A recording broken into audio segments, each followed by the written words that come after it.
Good evening. I would like to call to order the November 17th meeting of the Milton School Committee. Please join me in saluting the flag. I pledge allegiance to the flag of the United States of America and to the republic for which it stands, one nation, under God, indivisible, with liberty and justice for all.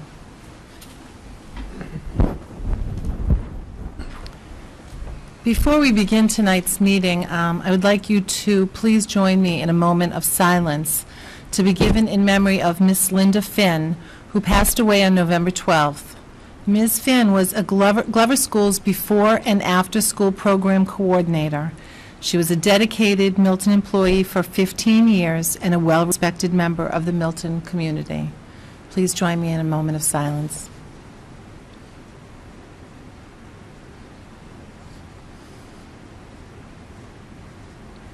Thank you.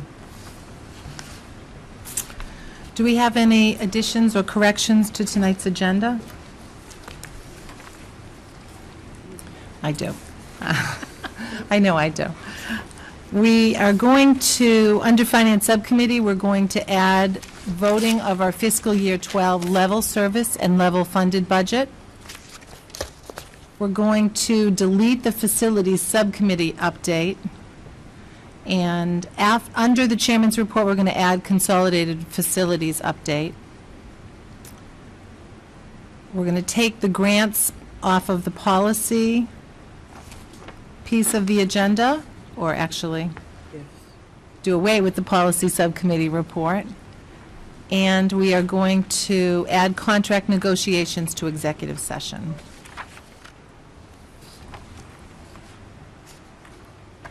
Anything else? Okay. Are you here to speak for Citizen Speak?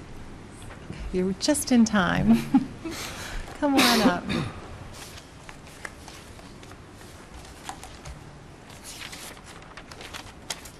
Thanks for coming. That's perfect. If you could just say your name and address, please. Hi, my name is Tricia Hanlon, and I live at 131 Street. And I'm here just to ask you once again to please consider restoring art for full year in the elementary schools.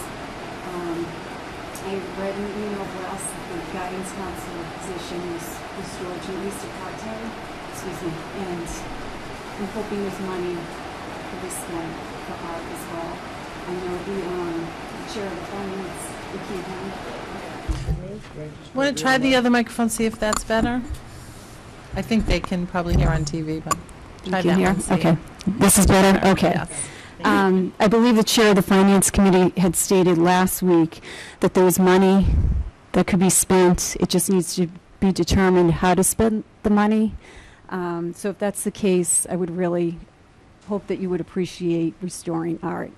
And I'm curious as to how much money you're talking, if it's, one teacher, if it could be done, if it's, 60,000, if that is possible. And I know Father supports the arts and pays for supplies. If maybe the PTOs could help pay for supplies to offset some of the cost.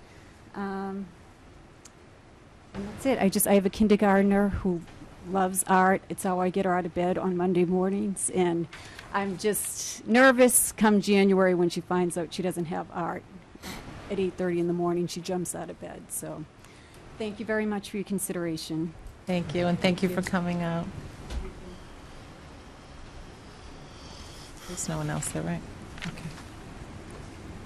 Great. Ms. Gormley, may we have your report? Yes. First, under my report, I had sent out my goals for the F12. Your microphone isn't on.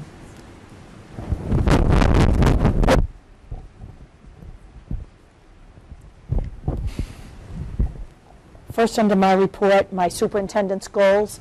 But I had been asked by a few committee members, so we're going to table those goals until the next meeting, and I'd appreciate your feedback on the goals, additions, deletions, critiquing any of the goals.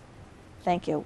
The athletic update is really going to tie into the finance subcommittee. So if I might, if you would indulge me for a few minutes on just an update on behalf of the Milton Public Schools. First, I've written a letter on behalf of the school committee signed by Ms. Sheridan and other administrators that will be signed to each student in Anything Goes. Huge success, 3 almost sold out presentations to every student behind the curtain, in front of the curtain, in the band, and to Dr. Noreen Diamond Burdette, Gary Good, and Rebecca Damiani. Huge success here on Anything Goes at Milton High School. It's an event now, K through 12, that students and families wait for. I want to recognize and thank Milton resident Dr. Greg Hall and his Bentley Honors Program. We had a phenomenal night, low attendance, but the people who came wanted to be there on bullying. It was very, very valuable. The Bentley students, this was really their graduate program course this fall, presenting, and then the next day, a rally at each school. Perhaps Mr. Savino could better speak than I could. Mr. Savino, to the rally? The rally, the entire, at least for the high school, the entire high school went into the gym, and students from Milton High and the Pierce spoke about bullying and just how harmful it is. Did you think it was powerful? I think it was very powerful, yes. I thought it was powerful, and then they went to each of the other schools, and interestingly enough, Bentley students were in that mix, Mr. Savino. Sorry. With Milton, no, but it was hard to tell because the Pierce School students were so eloquent and articulate, the high school students and the Bentley students, and so now, a little secret, as I said, Dr. Hall and Bentley are sending bracelets to every Milton Public School student, bracelets similar to those that they wear at Bentley, one school, one community, with the Milton High School insignia inside. So I appreciate your help on that. For me, the highlight of that event was all of the students in each school signed a banner, correct? It was amazing. So as they filed out, everyone, there was a huge banner and everyone signed it. And they're hanging in the hallways of all of the entranceways of all of the buildings. But, you know, and to speak to Milton High School, we were at the Milton High School event. The 1,100 Milton High School students could have filed into that field house without any adult supervision. The behavior was unbelievable. They were so respectful of their peers. And then I couldn't believe that all 1,100 would stand and sign the banner in such an orderly manner. I was very, very proud. But I think it was a positive event. Definitely. On November 8th, Margaret Gibbons, our head nurse, had come to speak to you. I want to report that over 250 Milton children and families went to the flu clinic and were given the flu vaccine. Thanks to Caroline Kinsella from the Board of Health nurse, Margaret Gibbons, our director of nurse, and our school nurses, Joan Travis, Maureen LeBlanc, Mary Lou Bradley, and Barbara Perry, who gave up a night.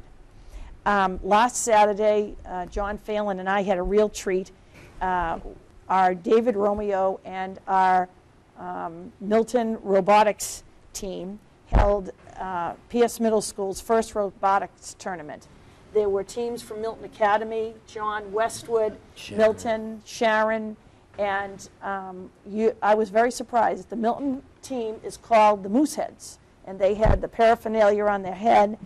They were there from 8 o'clock till 3 in the afternoon competing. I went to the finishing ceremony. John went during the day. They build these robots, and they are our future, these young men and women. And it was unbelievable. Everybody was a winner, whether you were the most creative or yours was used the materials the most creatively.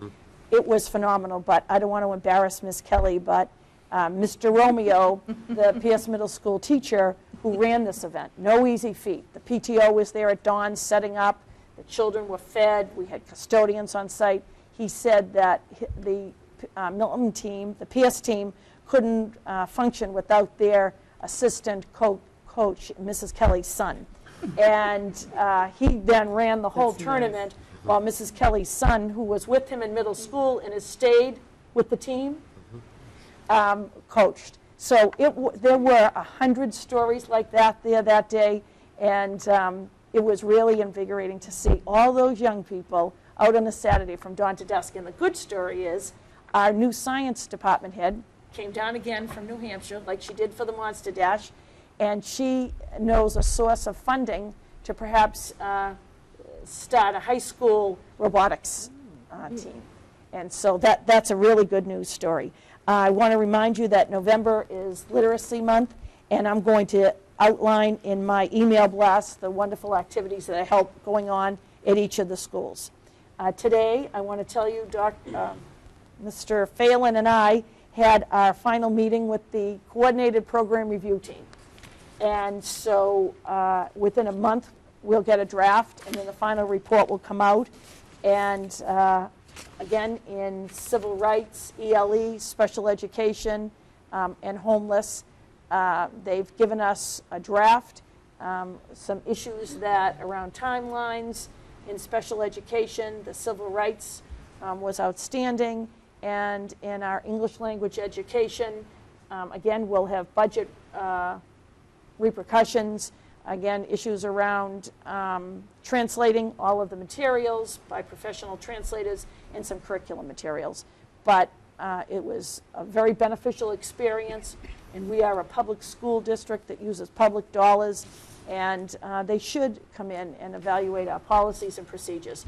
But of course, in the end, he said every superintendent, after the 3-hour exit interview, so how do you think we did compared to other districts? He said, I don't tell you that.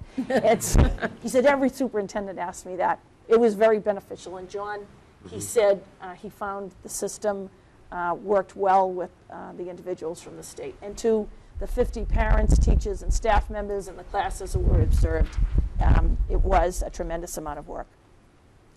This Saturday, we'll have 1,000 students from across Massachusetts, similar to the robotics, but 1,000 who will be doing auditions for the Mr.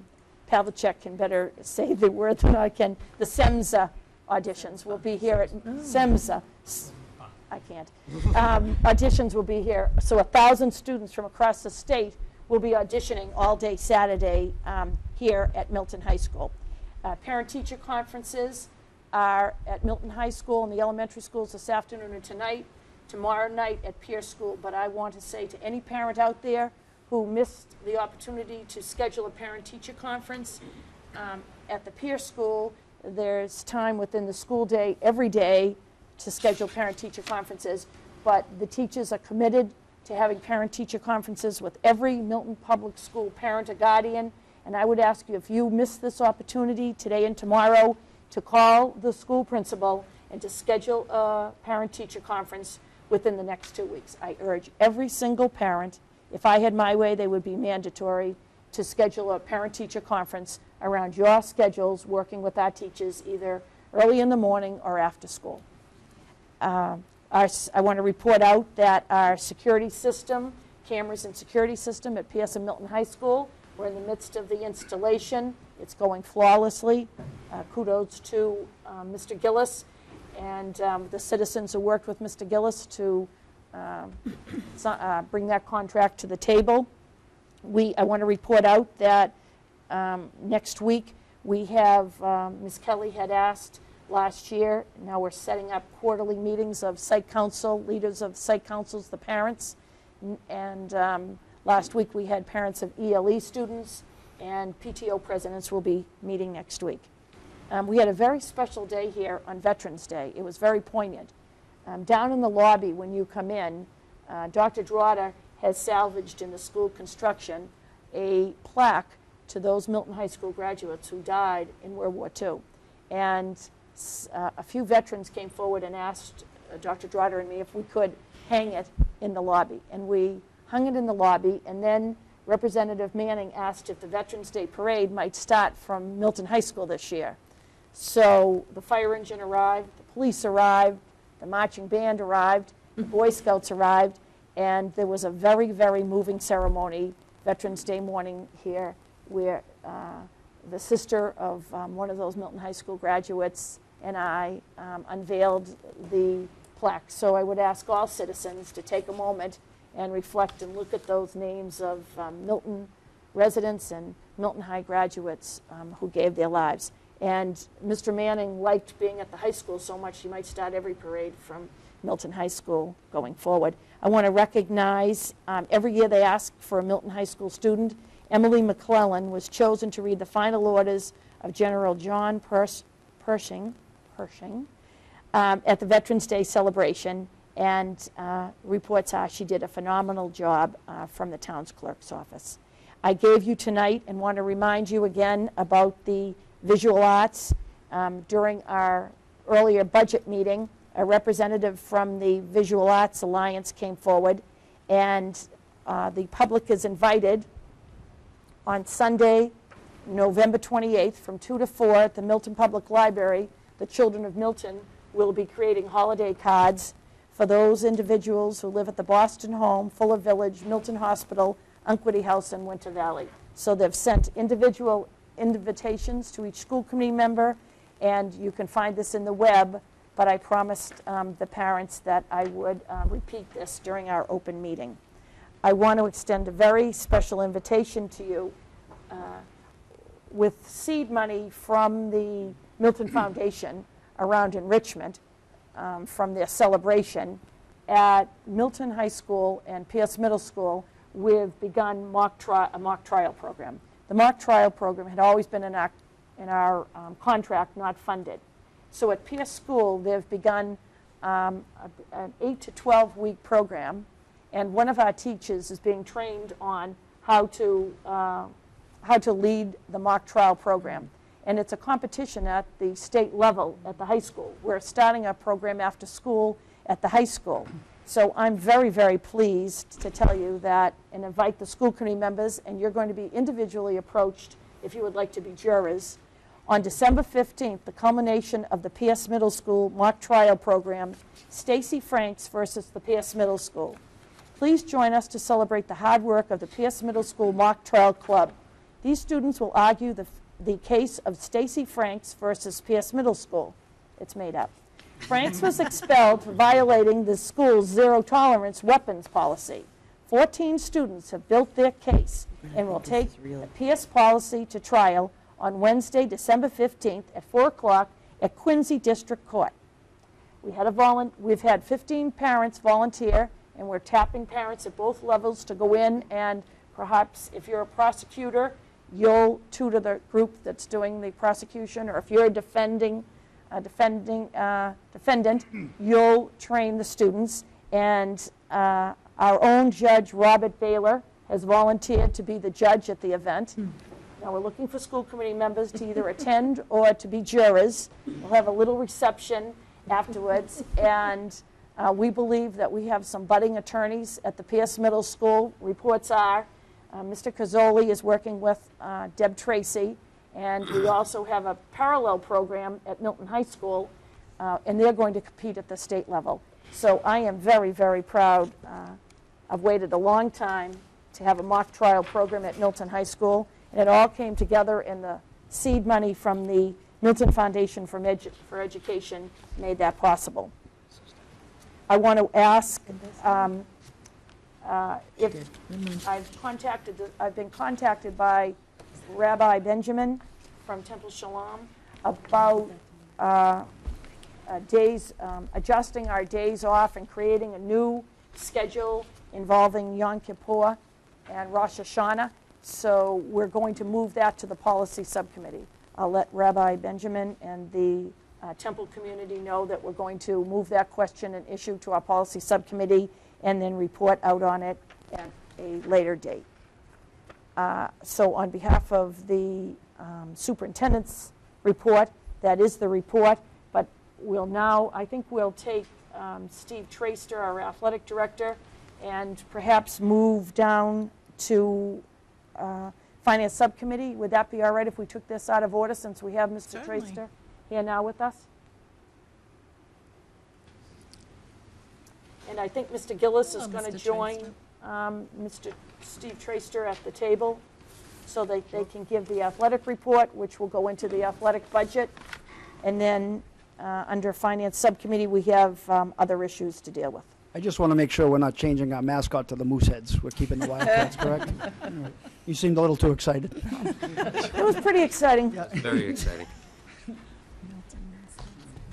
Well, thank you for having me here tonight. Just want to go over a couple things before we get to the budget. A couple, in October, I just want to thank, in October we had our booster golf and tennis tournament. And I want to thank the members who helped out with that.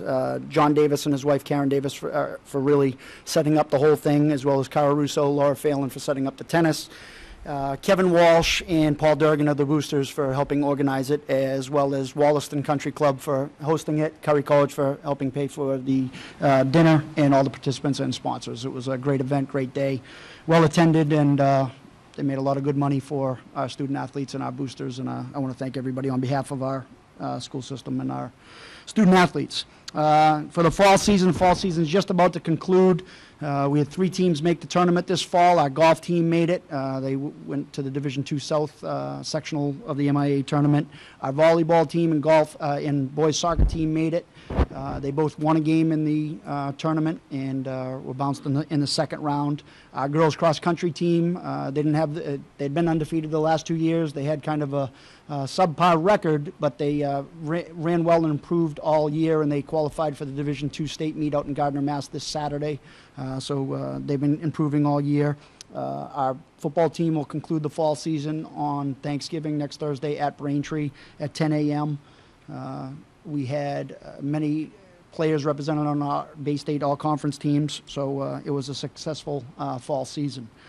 We are in the midst right now of sign-ups for our winter season. We have sign-ups tomorrow and Friday, as well as Monday and Tuesday, and the first day of sports, which are November 29th, the Monday after Thanksgiving. Any forms or information you may need can be obtained on the Milton High School athletic webpage, or you can call my office. Good news story about the winter. I mean, we expect a good showing of participants, but our wrestling team, which had it's off the mat. We basically had 6 kids a couple years ago, and we finished the season with 4. We had 32 at a meeting the other day, so I think we're coming back. Our coach, Ted Carroll, this will be his 3rd year. He's a Milton High alumnus. Done a lot of work trying to lobby to get kids out. He's been down to school lunches, stands in the lobby after school, has been made to every team's practice in the fall. So he's done a great job trying to drum up interest back in wrestling, and it'll be good to have hopefully a full team and get through the season with a lot of members. So excited about that. Some other topics about the sports. There's one of the hot topics around the state and around the country, obviously, is concussions. There's new Massachusetts state laws. We have been complying anyway on doctor's notes and how we go through our chain with Phil Genetasio, our trainer. This year, with the help of a donation from the Monarch Foundation, we were able to purchase the impact testing system, which gives a pre-test for student athletes, and we're picking most of the sports that have collisions in it. We've left out some because we can only do 600 athletes. We test them for a baseline, and then should they get a concussion or a head injury, they are retested, and there's multiple steps which help. It's used as a tool to help the doctors figure out when they come back. It used to be kind of just 2 weeks, which isn't always the case, and obviously with all the findings they're doing on concussions, it's a great thing, and it timed up great with the Massachusetts state laws. Also, as part of that law, starting November 29th, the first day of the winter seasons, our coaches are now required, volunteers and sub-varsity as well as varsity, to go on and take the National Federation High School test on concussions. It's a 25-minute online test. They have to have a certificate, and it's good for a year. So they're in the process of doing that. It was kind of voluntary for the fall. It is now part of the law that they've stepped up. So they need to be, every team and every coach in every state, all throughout the state has to do that. So that's part of what's going on. So that's kind of what I have for a fall review, winter preview, and some of the things that are going on. So, and then I'm sure we'll get into the budget a little bit. Okay, just an overview of the athletic budget, where the money comes from and what the expenses are, and then Steve will answer your detailed questions on participation or specific teams, things of that nature. The funding for the athletic program comes from 4 sources.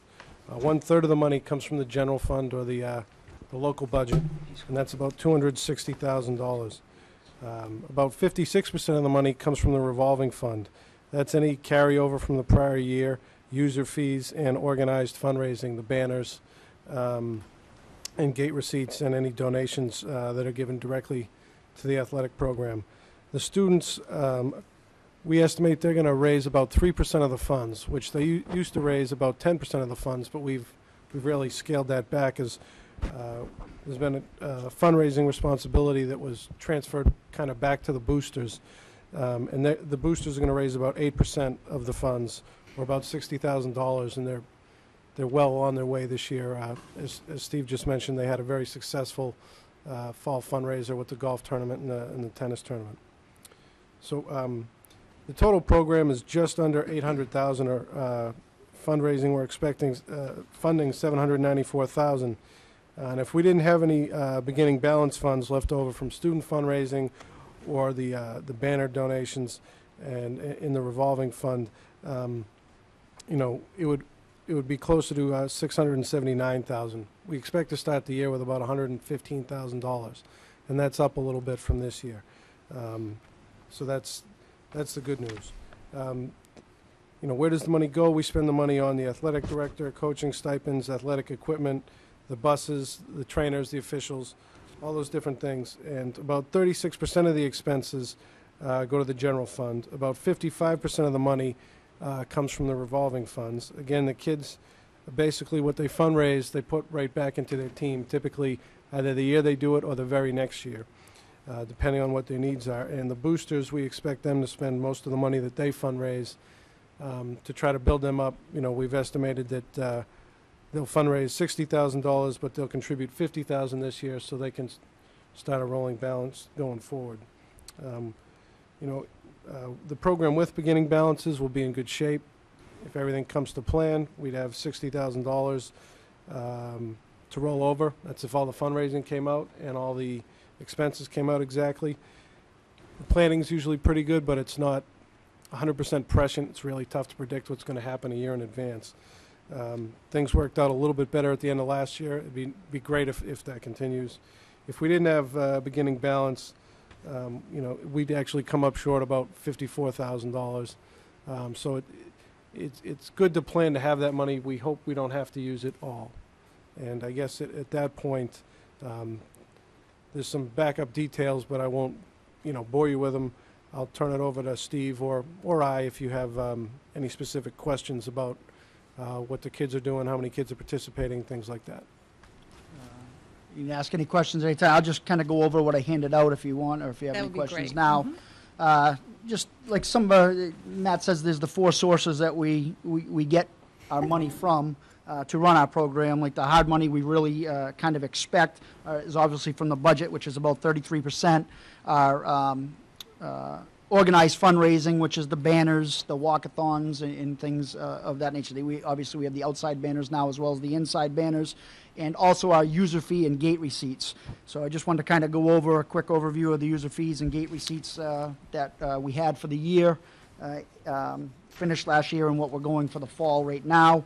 Obviously, this is the second fiscal year that we are using the $250 user fee for most sports and $500 for boys and girls ice hockey. Again, that's one of the highest around.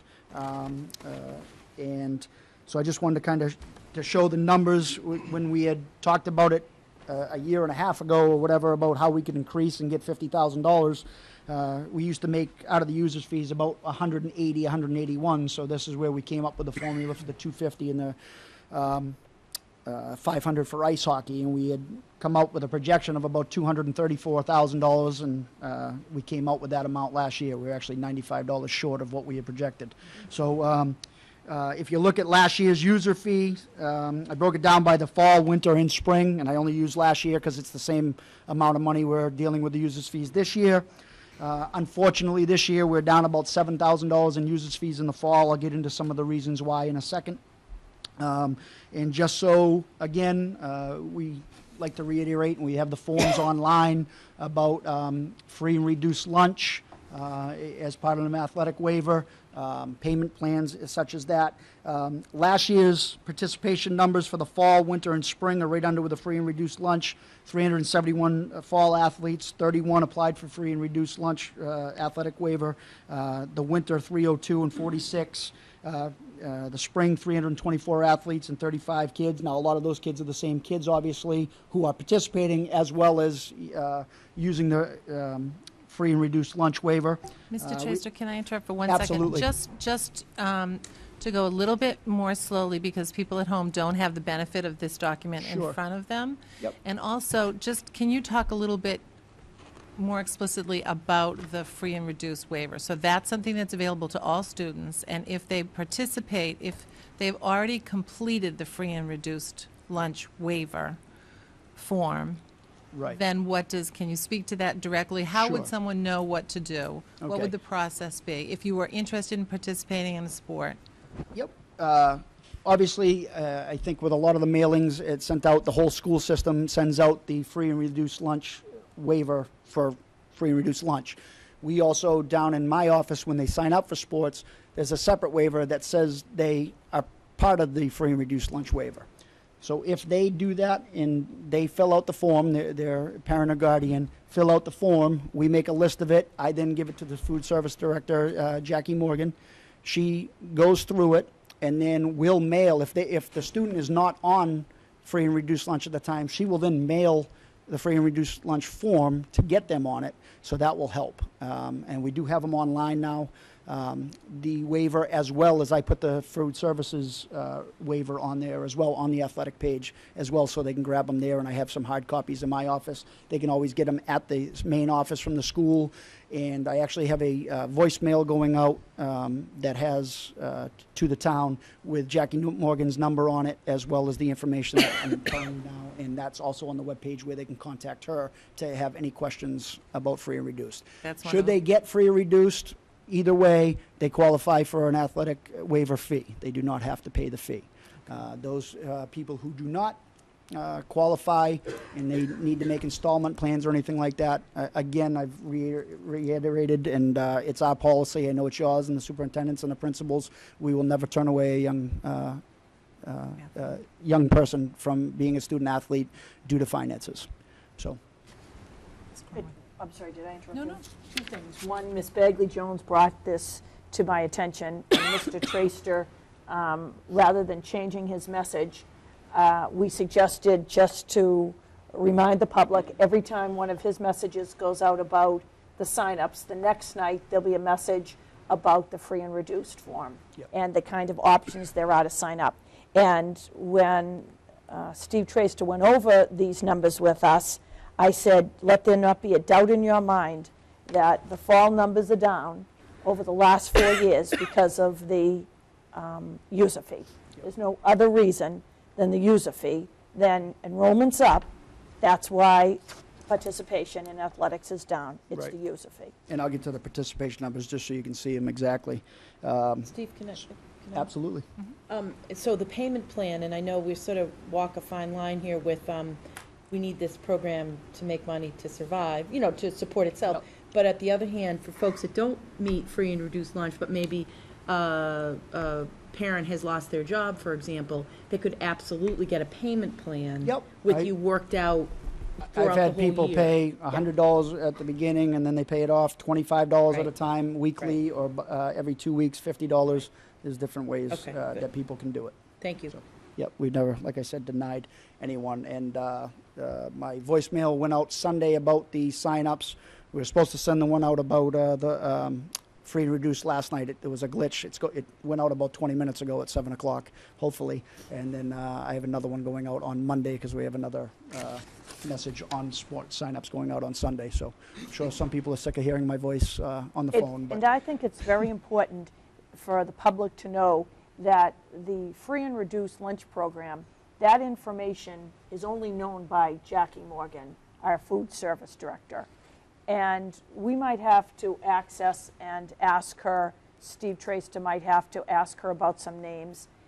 And then when individuals either go through the free and reduced or want to go on an installment plan, that information does not come to me, John Phelan, the principals, the secretaries in the office, the coaches. When we have administrators like Jackie Morgan and Steve Traster, they handle that aspect of those arrangements. And we trust them to follow up so that parents should know, and families and guardians, that this is not information that's made public to everyone in the school. Steve Traster takes on the responsibility and works that out, and you can see that he's very successful doing it, and the families do come forward if they're on an installment plan by the success and the amount of money that you raise from the user fees.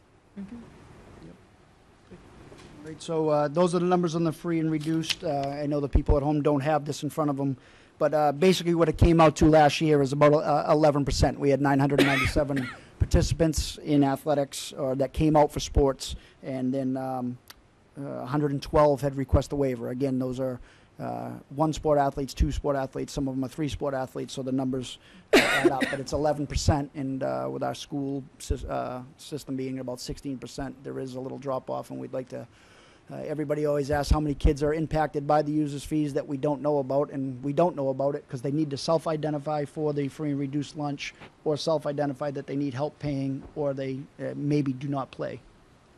Mrs. Kelly? In the backup detail, it looks like the significant drop for fall is in football. There's some in football. It's actually 15 in football, and I think the drop is 17. So the majority is in football. Did that result in different team makeup? I mean, were we able to have 3 teams? I don't know how many teams we have for football. But yeah, for football, we still have freshmen. We had 27 freshman players, and we have the 54 varsity players that started. It still Still has all three levels, and we still levels. have a JV team that plays as well. So we did not drop or lose any teams. There is a number drop off there. We were down a little bit in girls soccer as well. We were down 15 members of girls soccer too. Right. And So I guess with regard to football, because that's where it really, I would be interested, and I don't know whether we are able to do surveys or anything like that, to see whether there's any concern around the sport itself. Whether the participation level is around the dangerousness, and I shouldn't say dangerousness, I'm sorry, the roughness of the sport or whatever. Do you know what I mean? Yep. I guess I'm just wondering if that has impacted this at all. Just with the whole discussions around concussions and, Right. Just, I'd be interested to find out whether we could maybe get some feedback from parents as to whether that's, Right. It could factoring be. in this. And just as a note on concussions, we had more in boys and girls soccer combined than we have in football already. But believe that. I mean, they're all inherently dangerous to play at a high level, so they are. But it is interesting that the numbers are down for football. And to Mrs. Kelly's point, the group that you survey, you can't ask because they're all the parents of the athletes, but will you describe to the viewing public about the survey that you send out after each season? Yes, again, we send out an email blast to the parents, and we also have every student athlete of every sport come up into the library during their activity period at the end of the season and take a student survey. We use those as a teaching guide, not as an end-all be-all for the evaluation of their coaches and their program, but we do that for all the seasons. So we did not ask on those lines of what those are, but obviously the kids who aren't playing wouldn't be able to take those anyway. But it is interesting, and we are down some numbers. And, it could be a myriad of reasons, but, as the superintendent Gormley would say, the user fees could be a major factor, So the participation numbers were there to back up everything. The gate receipts, just where we're basically where we were last year prior to Thanksgiving. We do a split with Braintree, whether we're home or away. That's so weather doesn't have a factor or anything from year to year. We take in a little bit more during our home Thanksgiving game, but we also pay for more expenses. We're paying all the workers, the custodians, the police detail. So we take in more, but we're spending more as well. So depending on how the weather and how the crowd is on on next Thursday. We'll also have a chunk coming in for the fall and go there. Steve, can I just ask? Absolutely. Yes. Talking about gate receipts, Yes. Can you pull the microphone closer? you bring in about $2,000 in the spring. It's down from about 19,000 in the fall. Yep. Yet the officials' expenses are the same. Is there a reason for that? Yeah, for the fall, and the big sports, whether you're talking at Milton High School or in college, the big sports are boys and girls basketball and football that bring in the most money, and those happen during those seasons. The only thing we charge for gate receipts in the, just an overview on the gate receipts real quick. We are the only school in the league that when you pay for a user fee, our student athletes do not pay to get into games. They get a card as soon as they pay their user fee. They get a card that gets them into all games for free. We only charge for night games. So if there's a boys or girls soccer game or a field hockey game at night, when we turn on the lights, we charge. Any of the 3:45 games, we do not charge. Every football game, we do charge. We charge for boys and girls hockey, boys and girls basketball, which wrestling tends to coincide with. They're basically the same nights. So we charge for those. And in the spring, the only sports we charge for are boys and girls lacrosse. I'm a little arbitrary if it's pouring in a driving rain. The good thing about the turf is we play. The bad thing is we play, and it could affect the gate receipts for football or anything else. I will not charge a $5 fee if it's outrageous weather out on some of those games. Football we do because it's high expense to run a game anyway. So with baseball over at Cunningham, they play during the day. The night games we've had for girls softball here, there's no enclosed area, so I would not really be able to charge a fee. So we only charge for the couple sports. They play 3 or 4 each, so they don't have a lot. That's why the gate receipts are down in the spring. And if I get one more question. I'm assuming the police detail is for the football games? It's for football games, hockey games, and our boys' basketball games for most of it. We have usually 4 police officers work our police games, and then they call for backups when the game ends to help with the crowd. We have the state police that must do the Ulen rink because it's on state property and it's a state rink. And we have our, we need to have police at the football games, and depending on how many Friday night and who we're playing, I kind of pick and choose which basketball games and wrestling matches we're having police. And are the user fees higher for those sports? Basketball, every sport is the same except for boys and girls ice hockey. Yep. Okay.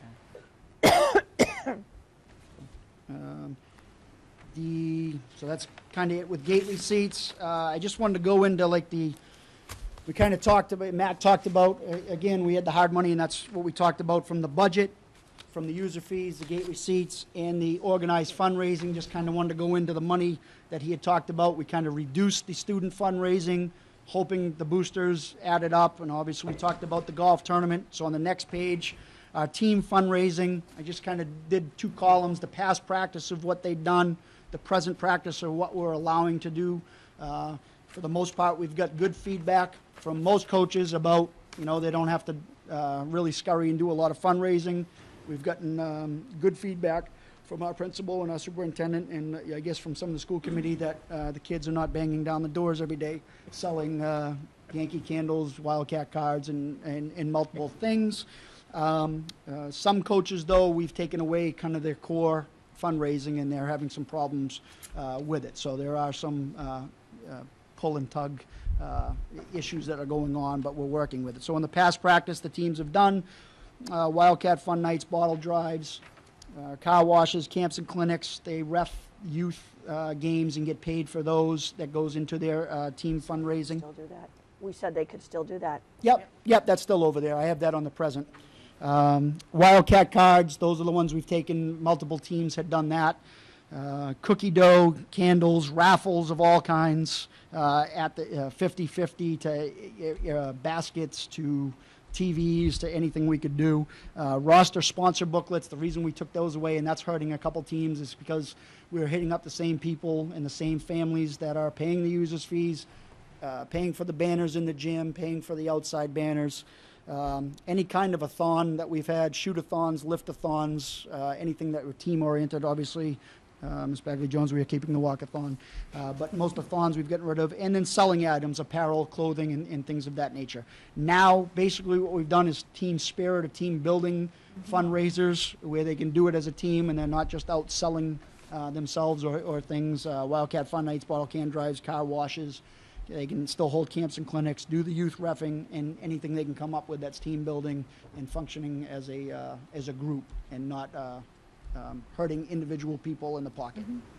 In the last 3 years, my 3 years as an athletic director going into this year, I have the listed team fundraising that they did. Obviously, it was above $70,000 each year for a total of $222,171. That's a lot of money. They spent a lot of it as well. They do have some in the kitty. Some teams have more than others. Some teams are right at about even, and some teams have a good kitty. And what they expended on are some of the past practices and what we're trying to get away because their fundraising is going to go down.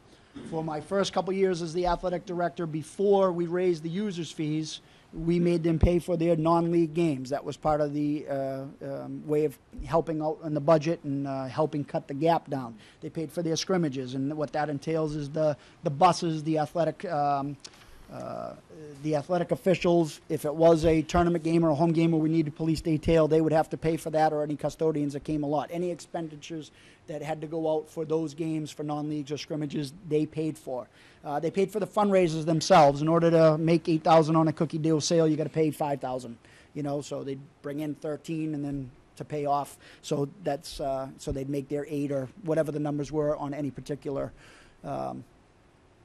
fundraiser. Uniforms. They've never been part of our athletic budget. Before I was the athletic director, the boosters would help out, and it would be half and half. We kind of went on hiatus for 3 years with the boosters helping, and I'll get into why. But the teams, if they wanted them or needed them, they were buying them all on their own. And uniforms can be expensive depending on the programs, or they were still on absolute need. The boosters would help out in an emergency. They'd also, as part of their uniforms, their hats and their socks, hockey socks, those aren't things you always want to pass down from year to year, baseball hats, softball hats, and things like that they use as part of their uniforms. Somewhat extras, warm-ups, sweats, and warm-ups that they wear before the games to warm up. To look like a team, and like when everybody else comes into our field house or comes onto Brookfield, they look like a team, and that's what they were paying for. Some of the extras were sweats and T-shirts and bags, or your hockey bags, so everybody looks the same when they go in. That's part of building team spirit. Part of my way of building the football program was to buy sweats and sweatpants and T-shirts to help promote our program. So those were extras that people bought. They'd also buy supplies, extra nets, extra bases, bags, like I said, teaching tools, coaching teaching tools, different types of balls, different types of computer software that they could use to help enhance their coaching and their teaching ability to teach the game, and any other items like that. Coaches' clinics that they paid. And for the first couple of years, a lot of the teams, especially the first year, my first year as athletic director, when I was a football coach, we paid money back into the program that we had raised to the general fund to help do that. There was multiple teams that did that, softball, baseball, basketball. They actually paid just to help out every sport. So they were making donations for that. So there was a lot of that. Now what we want them to do in the other column, we want them to pay for half their uniforms. And then if they want extras that go above and beyond what would be needed on the field or to look like a team, they can buy some of those if they have the funds already made without more expenses going to the families. Where did this all come from, and where are we getting all these expenditures to go away from? Matt said we had upped the boosters. This is the first year since I've been the athletic director that we've given back the golf and tennis tournament to the boosters. They used to help run it, do a magnificent job, and then hand it back over to us. Now they are using it to help fund these teams. So their fundraising includes their membership drives, donations, they sell apparel, concession stands, they've had comedy nights, and now they have the golf tournament back, and they do more things here and there.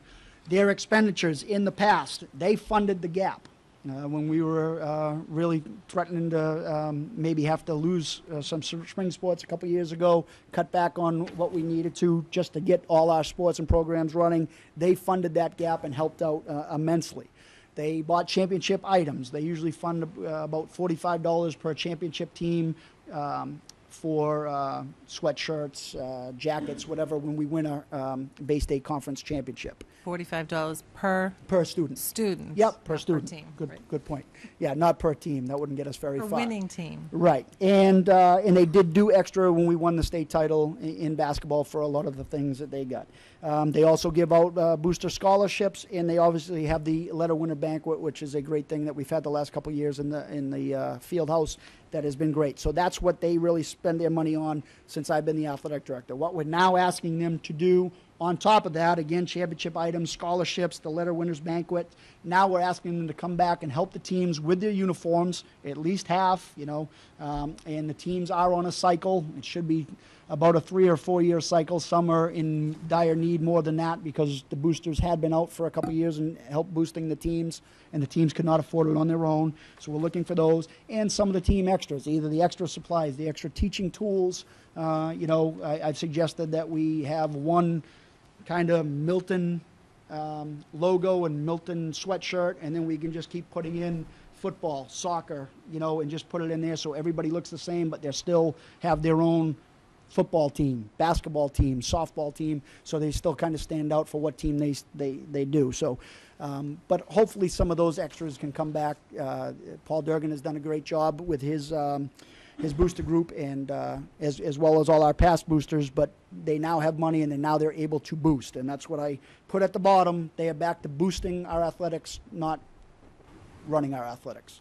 And then just as Mrs. Kelly pointed out, I just gave our participation numbers. Since I've been the athletic director, we had 997 student athletes last year. Again, we have a little over 1,000 kids in the school, so we have multiple kids playing multiple sports. And those are the participation numbers. I also, just at the end, had put in, Chris Molaski, our grant writer, was writing a grant just talking about our clubs and activities and how our user fees do affect our student athletes. And I think we do have a valid point with our user fees being that high, that our numbers are down, especially the second year into it. People might have walked into it last year, and now they kind of know. And it just kind of goes over. We have over 1,000 participants in sports and clubs and activities. 112 students receive free or reduced lunch waivers for athletic participation, but 1 in 6 come from low-income housing in the town.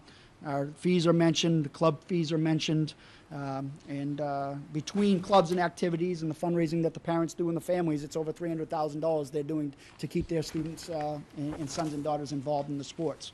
And then just listed the goals that we want all-inclusive in participation, regardless of income, regardless of user fees, and just kind of listed all the clubs, activities at the Pierce Middle School and the high school and what we participate in.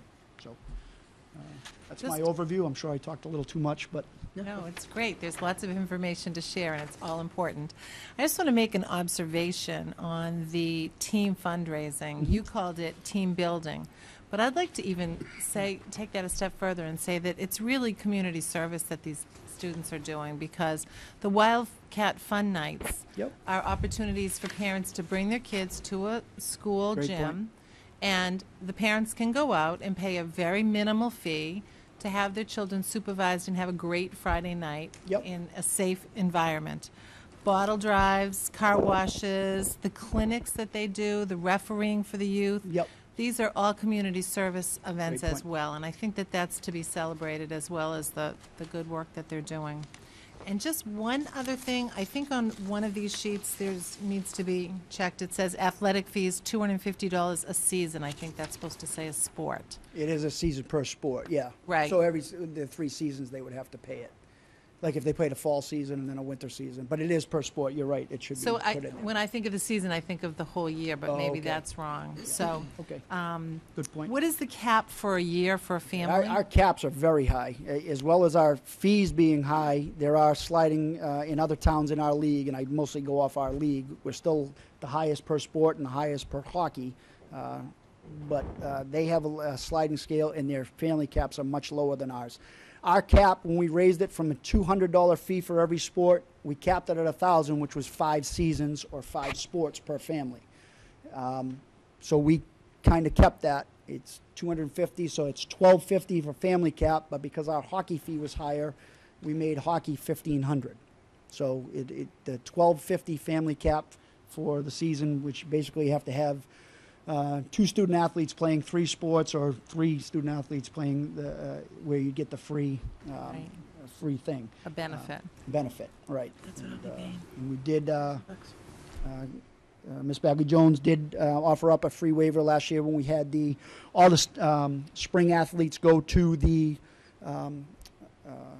awareness night in the spring. She offered up to one of the participants' families a free athletic waiver this year, and they were able to take that.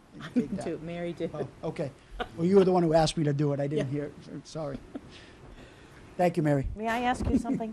So, Steve Traster and Matt Gillis, the amount of money that the Milton Athletic Program relies on user fees is $235,000. Yep. So Ms. Bagley-Jones has been working with me, and we've been working with our grant writer. And this is a public school district. And we heard from parents loud and clear that the fundraising was becoming prohibitive in the athletic department. There were the large fundraising efforts like the golf and tennis and walkathon and banners, and then there were hundreds of other fundraisers. So we responded to the public, to the parents, and we put a lot of work into this last year so that this year we pulled it back. We articulated, Steve articulated on my behalf, and I communicated in writing to the coaches explaining how we wanted to pull back the individual fundraising. With Ms. Bagley-Jones and our grant writer, we're going to write grants and seek out individuals or foundations to eliminate the athletic fees at Milton High School and the club and activity fee at PS and Milton High School for a public school. Now, we're not going to eliminate all the fundraising, but we want to eliminate the user fees. So that amount for Milton High School would be $235,000. Just for And the that athletics. way, the students and their families would still be asked to do all of this fundraising to make the athletic program run, but to eliminate the user fees. And then we have a proposal that we'll share with you at the next meeting for clubs and activities at PS and Milton High School. But if anybody is watching, a parent or a citizen, and they want to contact any one of us with any leads, and we're going to, Steve Traster has these pages at the end because we're putting all this information in a packet. So whether it's, we've heard about other school districts that individuals start foundations, and then the user fees come off the foundation, the original funding. And we're going to work really, really hard at this and put out every communication we can. We're not asking the students not to fundraise. We're still going to do the fundraising and the big fundraising events. But the user fees, to eliminate the user fees, and then in a public school, all students would have the opportunity to participate in the athletic program. And we understand the success in school, there's a huge correlation, a positive correlation to participation in athletics and clubs and activities. And it's very, very difficult to, in a public school, charge for those athletic fees. And I will close with the story. I'm not an athlete. I'm a huge proponent of athletics, your biggest fan. But as a non-athlete, I have put myself in those children's place. So, Mr. Traster, if I come up with the $250, what else are you going to ask me for? Are you going to ask me that I have to find money for a uniform? Are you going to give me the tennis racket? Are you going to give me the lacrosse stick? So this should be part of the public school experience. And again, Mr. Gillis has said that between user fees, gate fees, and fundraising, Milton High School's athletic program is really funded with the taxpayers' dollar at what percentage? Only 33% of the athletic program. The rest is on user fees, gate receipts, which we will continue to use, and fundraising, which we will continue to use. But we have to work to eliminate the user fees. Thank you, Ms. Gormley. Ms. Bagley-Jones? Just a follow-up to that. Steve, you said we're in the top of our league in terms of the fees, Yes. but in our neighboring communities, I know the Globe last year printed a list of the communities, and I think we were third. I'm not saying that that's okay, but where are we compared to around us geographically? In our league is basically around us geographically. Right now, we just had another survey go out for the District C athletic directors and those, so they're still in the middle of getting that information. I don't have all that information right now, but as of last year, and I can go on to a couple teams in our league, our fees are $250 per sport, $500 for hockey. Weymouth was $200 per sport, $400 for hockey. Needham was $285 per sport, $485 for hockey. So they were a little higher in the overall sport, a little less for the hockey. Norwood, Braintree is $100 one time if they want to play a club or a sport. Norwood's on a sliding scale, $100 first sport, $75 second sport, $50 third sport. So there's all different, but I don't have the updated list as of this time. I can give that when it comes out from the District C, and then the MIA will also give a overview of So the whole we state. can share that. Yeah. And And Steve, it's usually printed in will one you of the share, papers. this school committee's heard, but Steve Trasta, this was new to Steve Trasta when he came to Milton, all of this fundraising. And so I don't want to put words in your mouth, but you should share with the school committee and the public how when you go to your athletic director meetings, what are you very skilled at sharing with all of them? How to well, do what? How to do the fundraising. We are, That does and not I've been make saying it me for proud. years, we were, everybody's just starting it. Everybody's starting to do what we unfortunately did 3 or 4 years ago, some not on a drastic scale as us, but that's where things are being cut. We've had many people ask how we did the banners. We've had athletic directors from other schools and other towns, not just in our league, come here for our tournament games. How did you sell those banners? How did you get the school committee to buy in? How did you get the superintendent? Well, they told me we were going to do it, so I didn't. I didn't sell it to you guys. We needed it. But I mean, the outside banners, the things we're doing. How did we raise that year that we were from? On the brink of having to make a decision in January whether we were going to cut the spring sports, from sitting down on New Year's Day Eve until January 31st, 1 month later, and having a walkathon that made $28,000 on the backs of our parents and our student athletes. And basically, that's what it is. We put out the challenge and the need to our parents and student athletes, and they did it. But we've come up with a bunch. In a lot of them have been the parents and the boosters' ideas, the administration, and people in the community to help do these. But unfortunately, we are very good at it, and the amount of time that our administration spends on this, the amount of time that I spend on dealing with user fees, either taking the time during the sign-ups, working the checks, the figuring out the free and reduced lunch. I mean, a lot of it's just time. I mean, is it a necessity right now? Absolutely. But a lot of that would alleviate a lot of problems. So, but we are among the leaders in the And those- forefront of fundraising. And those coaches, these coaches are the best mentors in the world for these young people. Yep. And so you would want all of your students to be able to, at no charge, participate in athletics after school. absolutely. Mrs. Kelly?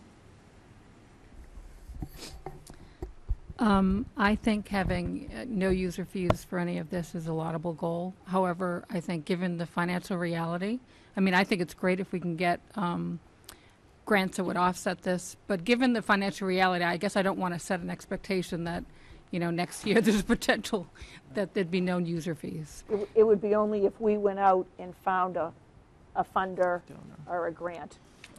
Right. But we're talking about, what, $260,000 for 1 year. Right. Right. So I guess I'd just like to weigh in to say that I think it's a laudable goal. just like any other decision in a budget, everything is about choices. If there's a limited pool of resources, you have to make choices. So, the one thing just in this backup that on the very last page where it talks about athletic coaches' salaries, the numbers here are very startling, and I don't know whether maybe something was captured somewhere else, but in FY09 it says we spent $141,000 on coaches.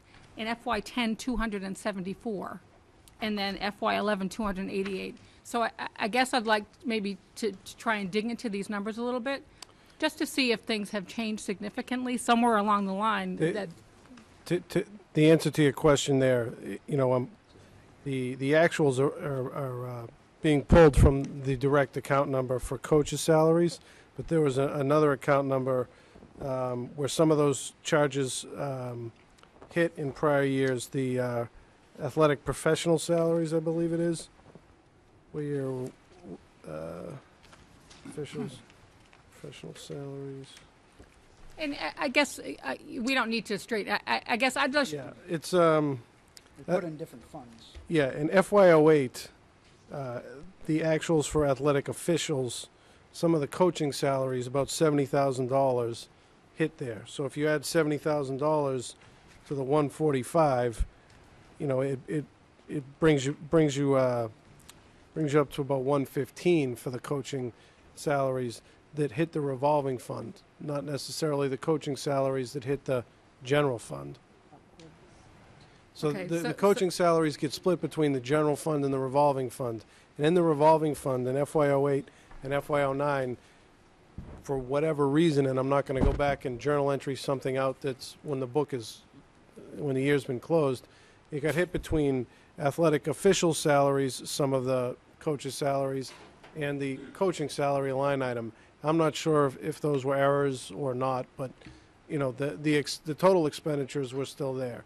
And so now we just show to keep it cleaner, we show the total salaries in one line item, and then we allocate out the expenditure afterwards. Somewhere else.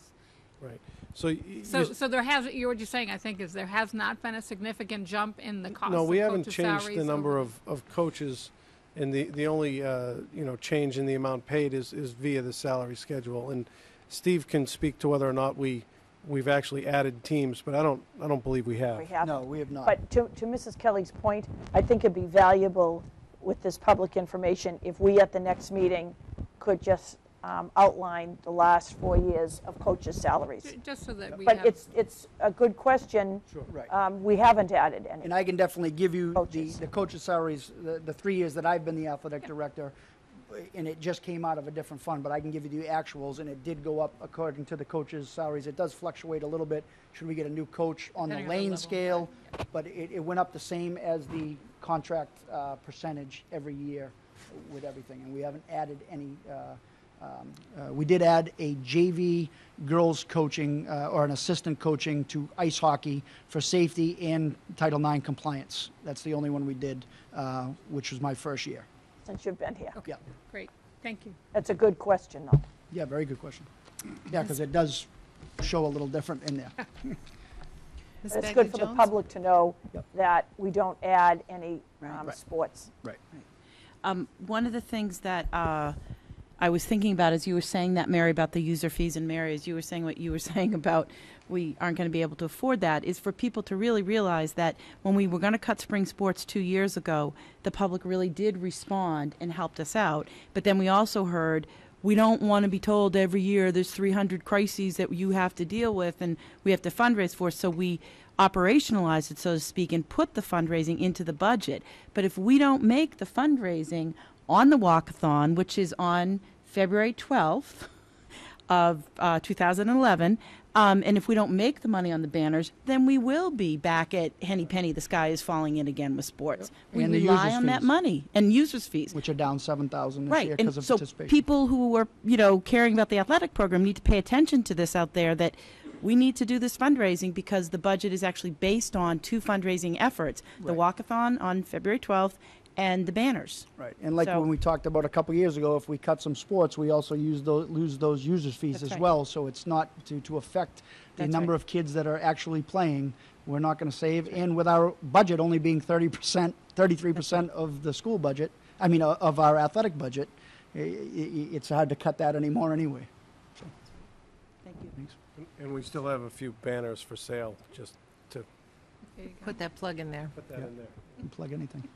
Oh, banners to sell. And to Ms. Bagley Jones's point, you've seen the press that in the last 2 years in the city of Boston, individual donors and athletic teams have stepped forward to fund the athletic programs, to understanding the correlation to involvement in athletics clubs and activities, to high student achievement and involvement in school and success in school. And keeping out of trouble and Right. out of school. So this document will be available on the website for anyone that's at home? The one I gave you, I could put up. We'll put this yes. on the website Yeah, I just put tomorrow. yep, I can put that on there. Great. Any other questions? Do you have any other questions? Thank you so much for that Okay. presentation. Sorry if it was too lengthy. But No, it's great. It's important All right. information. Thank you. Great, thank you. Thank you, Mr. Traister. Anything else, Mary? You all set?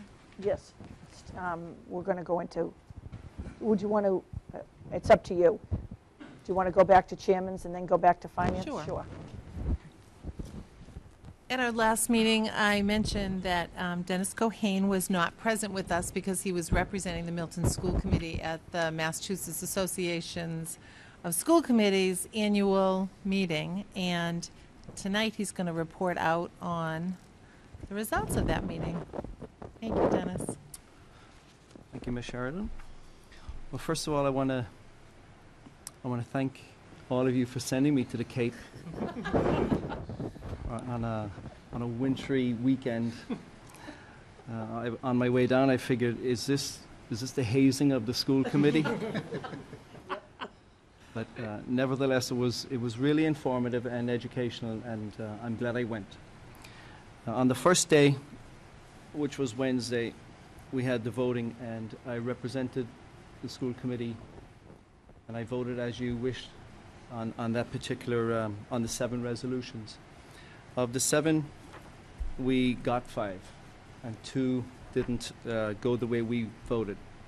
One was the charter school, which we voted no, and they voted yes. They wanted the charter schools. And the other one was, the one which I actually got up and spoke about, was the mid-year retirements for teachers. And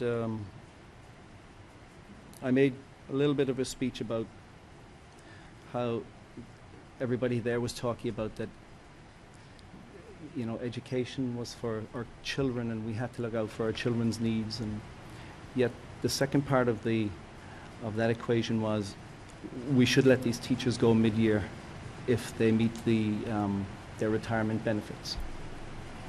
And a lot of people were back and forth for about a half an hour, and I think it was the longest resolution, but it eventually went against.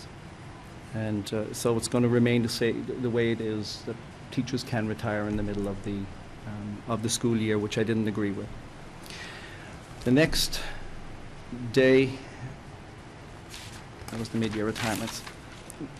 The next day you could take a number of different courses, and I took ones that were interesting to me, but which I also thought were going to benefit the school, and that was social media. Had a lot to do with Facebook and Twitter and our children on these in the schools. And we had a very good educator up there. He mentioned that it's useless trying to ban social media in the schools, and what we should be doing is embracing it. And he said a lot of schools around the state, and in fact around the country, are actually using YouTube for presentations. So, for instance, John, if you make a presentation, instead of putting it instead of the public trying to find it on the local channel, cable channel, or on the school website, they can go right into YouTube.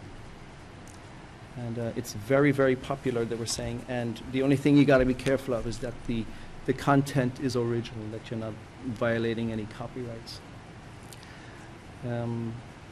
Thursday afternoon, I did a different course. It's called Keeping the Red Out of SPED. We had a labor lawyer there, and he was excellent. He mentioned that the SPED law is never going to be repealed. So our focus should be on not on eliminating costs, but on controlling them, which I thought was essential. The number one research finding across the state is on SPED kids being able to read by the 3rd grade. He said when this is achieved, many kids are usually eliminated from the program, which is a huge cost savings. Our superintendents will have to build good programs.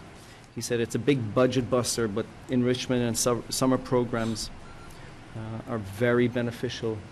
They break the budget short term, but long term they're very huge cost savings. The number one issue in SPED is, and which creates the most lawsuits, is the lack of communication. Parents want to know if something happens to their kid, and they usually find out from other kids instead of the educators and the administration. So that may be something to look out for. On Friday morning, again, there was a lot of courses, but this one was packed. It was wellness and obesity in the schools. The expanding problem of obesity.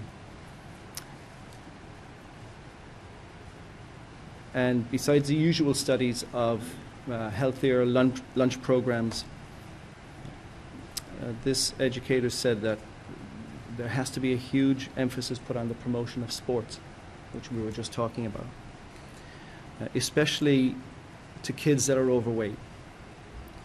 And it has been proven that obese and overweight kids in sports are less likely to be bullied, and has been proven, than obese kids that are not in sports. So there was an emphasis to promote sports for obese kids. It also stated, and I thought this was interesting, there's a study that proved that kids in tennis scored much higher in vigor, optimism, and self-esteem.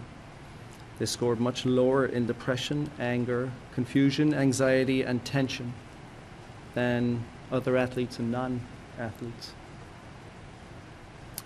And the average tennis player burns more calories than low-impact aerobics, weightlifting, volleyball, baseball, or softball. Just went on to say that we have all the research we need, we just need to implement it. And it starts at home with the parents. And once they start it, we can take over in the schools.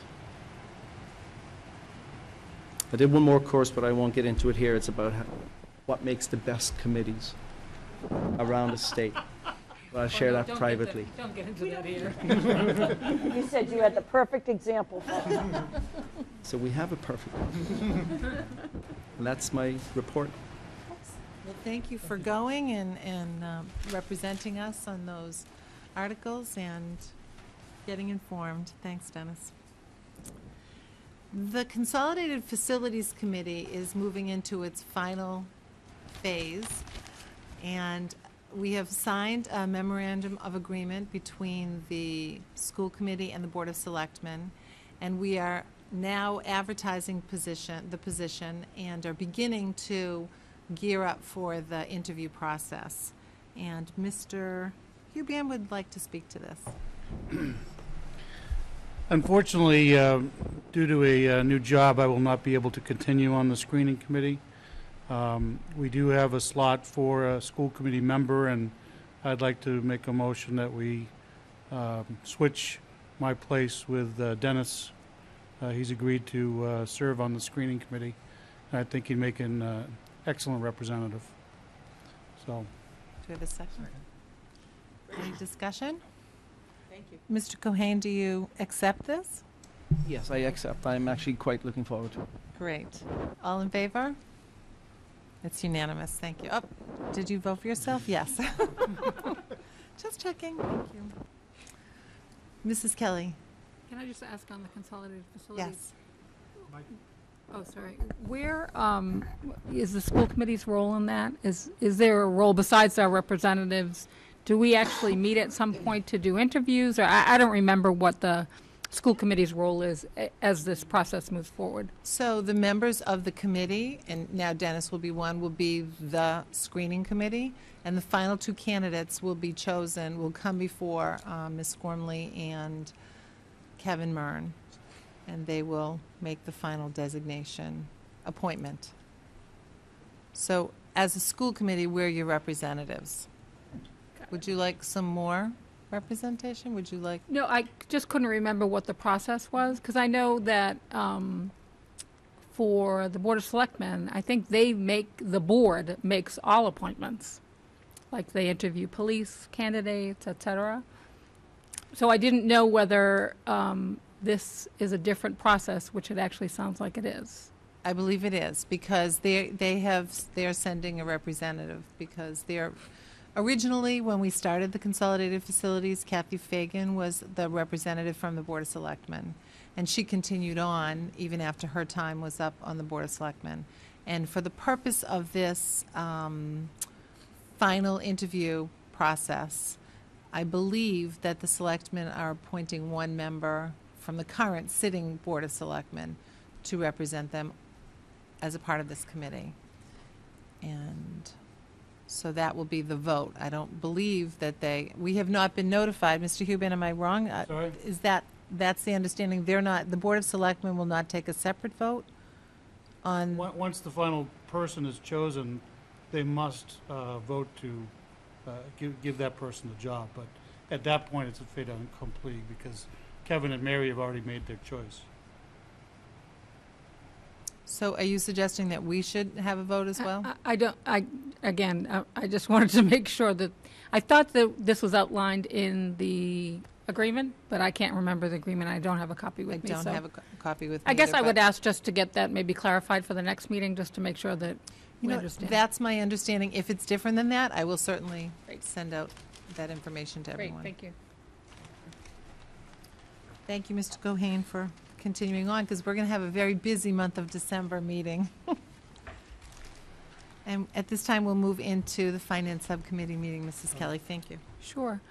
I guess I'd ask that Mr. Gillis take us through personnel and student activities, I think you were going to do personnel and student activities, and then we'll go to that. and then we'll go to that, if that's okay.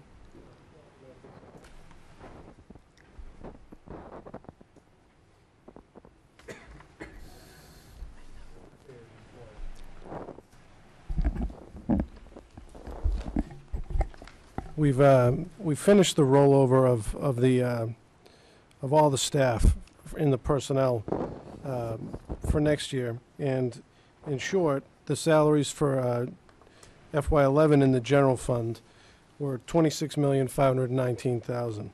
And when we take the salaries of all the stimulus positions that are not going to be stimulus funded, that we, at least for all the information that we know of at this point, that becomes $28,302,000, or an increase of $1,782,989.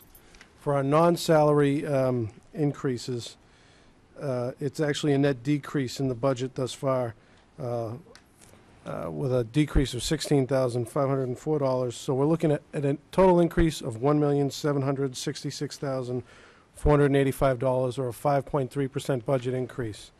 But if we cull out those stimulus positions, and there are 17.1 of them, that $848,716,000 leaves us a total budget increase of $917,769, or a 2.75%, which is, in most years, a modest increase for the budget. And the reason we brought everything forward is so that we can identify what our level service budget would be. And even though the local taxpayer didn't have to pay for those stimulus-funded positions, we did obviously benefit from, our students benefit from receiving those services and being able to provide them. So that's the biggest piece of the budget. That's done. Some of the other pieces of the budget, special education, technology, and facilities are done. the non-salary portions of instructional services, instruction, instructional leadership, and policy and administration, which come in right around $1 million.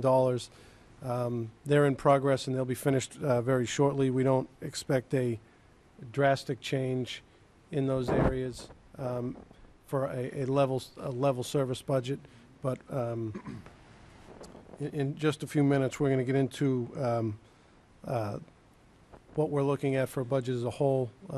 Mary Gormley, John Phelan, and I will go over that with the committee. I guess at this point, if there's any general questions about the salaries as a whole, I'd be happy to answer them. Mrs. Kelly? I just want to note that as part of our previous year's budgets, as well as this year, every position in the Milton Public Schools is detailed, giving the FY11 salary and then the details around, after applying whatever the negotiated raises are for FY12, what that funding position would be. It is my hope, once we pull all these materials together so that we could do a presentation to the warrant committee, that these documents will be posted online so that, again, any member of the community who wants to, look up details and understand exactly how the dollars are spent in the Milton Public Schools, that they'll be able to do that. So I appreciate the administration putting this together as they have in years past, and I think it's an important document for people to be able to research. And then I guess I would just ask if we could just go over the student activity sheet that you've provided. Yes, the high school and middle school student activity program that we spoke about a little bit earlier this evening is a combination of funding sources, also through the general fund and some user fees and some fundraising. And at this point in the year, looking at the FY11 budget and projection, the high school's in the process of catching up with their claims. They've collected about $4,000 of the $30,000, and I don't have an update actually from Monday morning yet, but I should be getting that soon with how many invoices went out for how many participants, so we can see what our costs are going to be and how many clubs they're actually going to run. Because if they don't get enough kids, then they don't actually run the club, and then don't have the expense of paying the stipend. And the kids generally do a good job of fundraising for the rest of their own endeavors, the kids in the club. The middle school is really right on pace for where they should be. They run some seasonal clubs and activities, and they've collected all their funds. We don't expect a big increase in the cost of clubs and activities because the stipends are collectively bargained for FY12, and that's one of the areas that we need to finalize and finish when we're looking forward to bringing forward a level service budget. So that's the brief summary.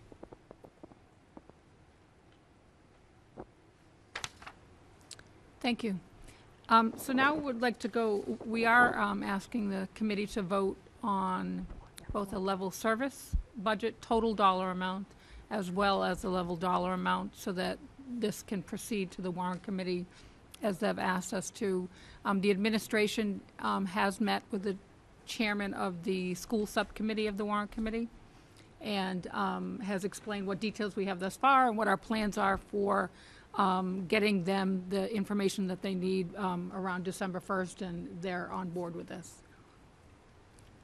So, Thank you, Ms. Kelly.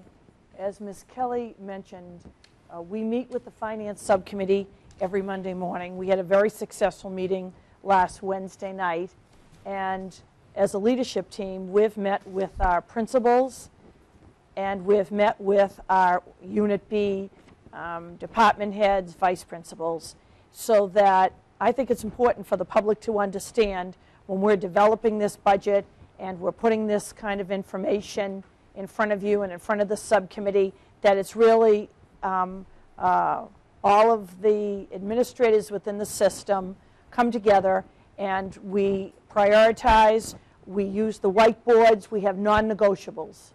To Mr. Cohane's point, non-negotiables, the co-taught classrooms in the Milton Public Schools, special education programs. There are non-negotiables. And then we go at the job of having to do the following. Mr. Gillis?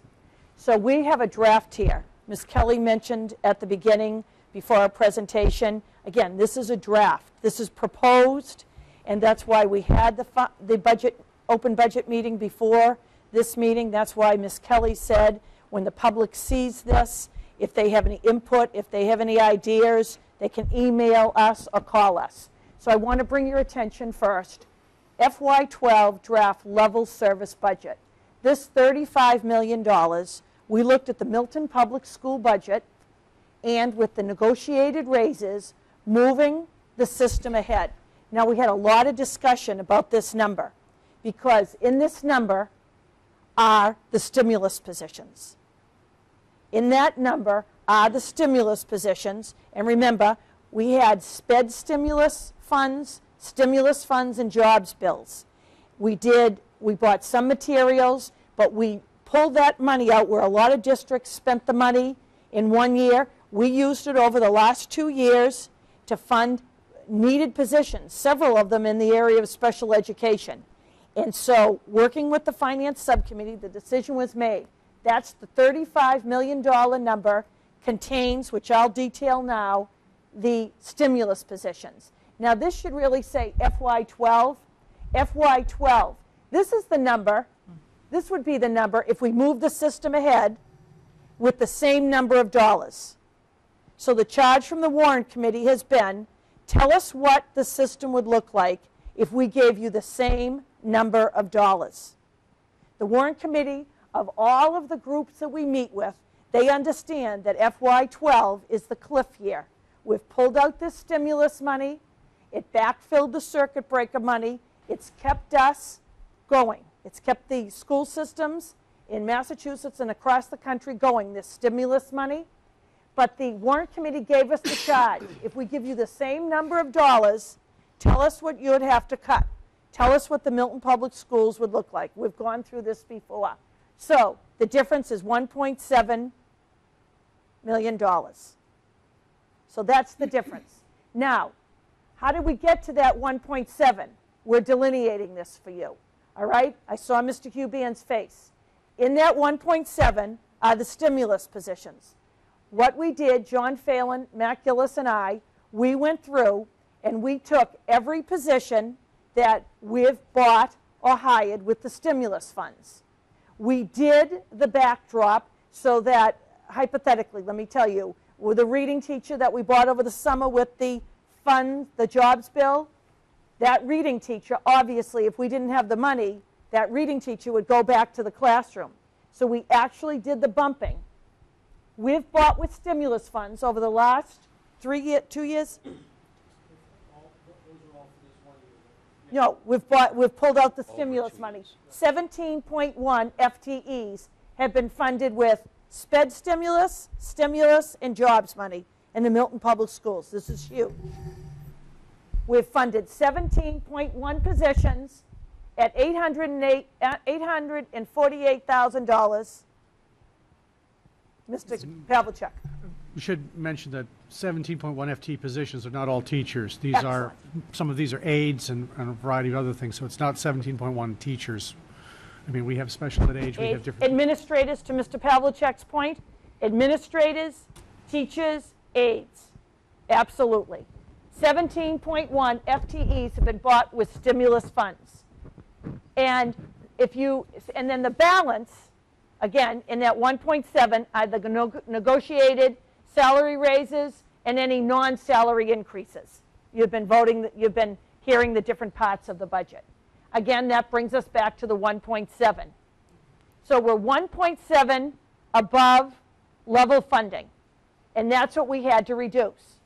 So we met as the leadership team, and as I said to the leadership team, we told the story that we have 2 new principals on the leadership team. This experience actually took their breath away, and for new administrators. And I said to them, 1 year to bring the public back, we talked about eliminating all athletics and clubs and activities. Another year we talked about closing a school. And then we found out from the SBA that we couldn't do that. Last year, you remember, we made the cuts, the reductions at the administrative level, the teaching level, aides, custodians, all of the different job classifications in the district. So I said, this is an organization of 4,000 students, 500 employees. The needs of the organization change every year. So I asked them, we put the non-negotiables up on the board. What are we not going to touch? What can we not go near? We look at enrollment. Our enrollment has been consistent. Again, if your 5th grade goes down, your 6th grade goes up. We've looked at enrollment. So what we did this year was, first, we came up with a set of reductions that we call non-salary reductions. Mr. Gillis is going to detail those for you now. We came up with $948,000 of non-salary reductions. We're going to detail that for you. And then Mr. Phelan's going to talk to you how we're going ahead. The balance, again, when you talk about this kind of money, this is more than even our text materials and supplies budget. This is money that has to come out of personnel, because we're 90%, what percent of personnel? 80%. We're high in salary. So when you're coming to these kind of reductions, you have to go into people. So I'll ask Mr. Gillis now to detail the first round, how we did the non-salary reductions. And to Mrs. Kelly's point, we met with Leroy Walker, and we detailed, because he wants us to, as a school system, to get out there early, to articulate our message, to, as you have in past years, to go out to PTOs and site councils and put this out to the public so that everybody understands the school budget. They're able to give us their feedback.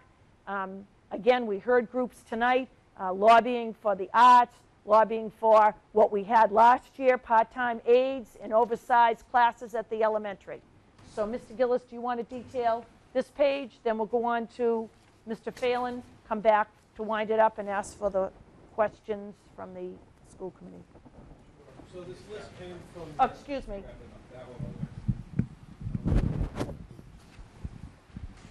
Everybody hear me? So this list came from the administrative leadership team when we have our brainstorming sessions as to what can we do, and we always kind of start with the same premise. What can we do to keep the reductions as far away from the classroom as possible so we can implement our mission to educate the kids?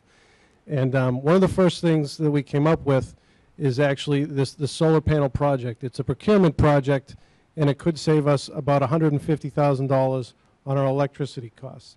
The Massachusetts Green Communities Act has been amended, of 2007, I guess, has been amended a few times, and there's basically a transfer of funds. Everybody that has an electric bill pays into the fund, and there's an earmark in the state budget process to have 400 different communities or districts participate in this program to put renewable energy on their site somewhere.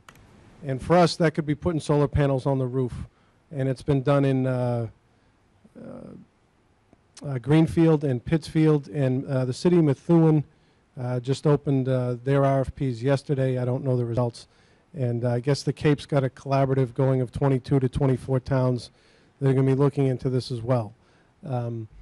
And what it would be is a developer would put the solar panels on the roof at no cost to us, and we would essentially buy the energy at a discounted price, 1, 2, 3 cents a kilowatt hour, and the utility provider, in our case NSTAR, would get to sell that energy back to all the other folks that have energy and blend it into the price at a rate of 28.5 cents an hour. So it's really just an exchange of funds from all the meter payers to the municipalities that are willing to take on this project.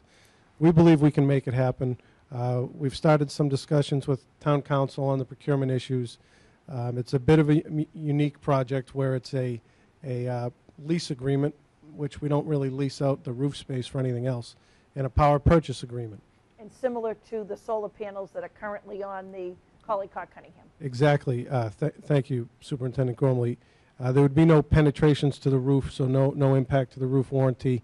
And the consultant that we've started preliminary working discussions with, when we told him the panels that we had on there, he said, "Oh, that's the kind that I generally like to spec out. They work well. They're one of the best in the field." And we know they work since we have them in the same setup.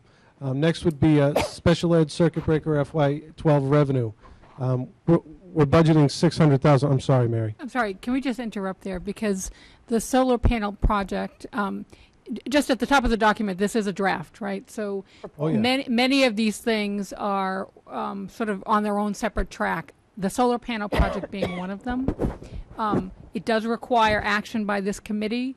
I believe the consultant is being asked Is to come invited for to come to the next meeting on December 8th. the next meeting to do more explanation to the committee, but it would be an RFP process? Is that how this would work? Yes, it would be an RFP, request for proposals, and the consultant would largely handle that with some direction from us for things that we want in the contract.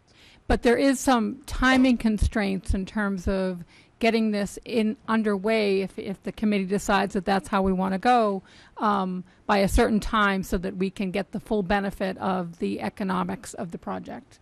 Right. Right. To Mrs. Kelly's point, it's not certain.